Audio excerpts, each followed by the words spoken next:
वांगमयी तप उच्यते। वाणी का तप क्या है? तो कहते हैं अनुद्वेग कर्म वाक्यम। कभी भी ऐसे वाक्य न बोले, कभी भी उद्वेग करने वाले वाक्य न बोले। सो अन उद्वेग कर्म वाक्यम, ऐसी वाणी जो दूसरों को दुख देती हैं, ऐसी वाणी जो दूसरे के हृदय में कष्ट प्रदान करती हैं, ऐसी वाणी को न बोलना, ये भी एक बहुत बड़ी तपस्या है। ये वाणी की तपस्या है। कई बार कुछ लोग बोलते हैं तो लगता है बंदूक की गोली चल रही है। बोलने से पहले कुछ नहीं सोचते हैं। विद्वान जो होते हैं, जो शुद्ध भक्त होता है, वो तोल तोल कर बोलता है। कोई भी शब्द बोलने से पहले हजारों बार सोचता है।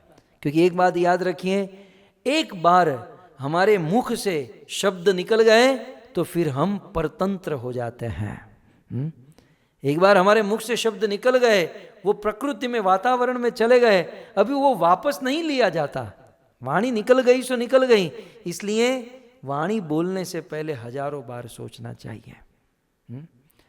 इसे वाणी का तप कहते हैं। सो अन उद्वेग कर्म वाक्यम, किसी को उद्वेग करे ऐसा वाक्य न बोले।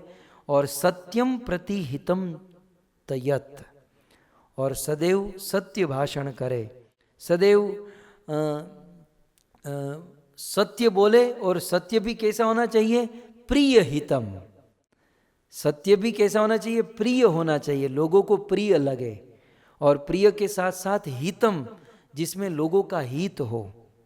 तो अपनी वाणी सत्य, प्रिय और दूसरों को हित करने वाली वाणी बोलना, ये वाणी की तपस्या है। और गीता में कृष्ण ने कहा कि यज्ञ, दान और तपसा न त्याज्यमेव, किसी भी परिस्थिति में इन सब वस्तुओं को कभी नहीं त्यागना चाहिए अर्जुन। ये हमारे भगवान कृष्ण का मत है। चाहे सन्यासी बन जाए, चाहे कोई कितना भी ऊंचा हो जाए, लेकिन इन वस्तुओं को कभी नहीं त्यागना चाहिए। फिर आगे कहते हैं स्वाध्याय अभ्यसनम चैव। वाणी की तपस्या क्या है? स्वाध्याय करना। स्वाध्याय माने जैसे अभी आप भागवत सुन रहे हैं तो हम साधु संग कर रहे हैं, लेकिन साधु संग 24 घंटा तो नहीं हो सकता। कथा सुनने के बाद फिर अकेले बैठकर उसका अध्ययन करना, उसको पढ़ना, उसका स्मरण करना, इसे स्वाध्याय कहते हैं। ये वाणी की तपस्या है।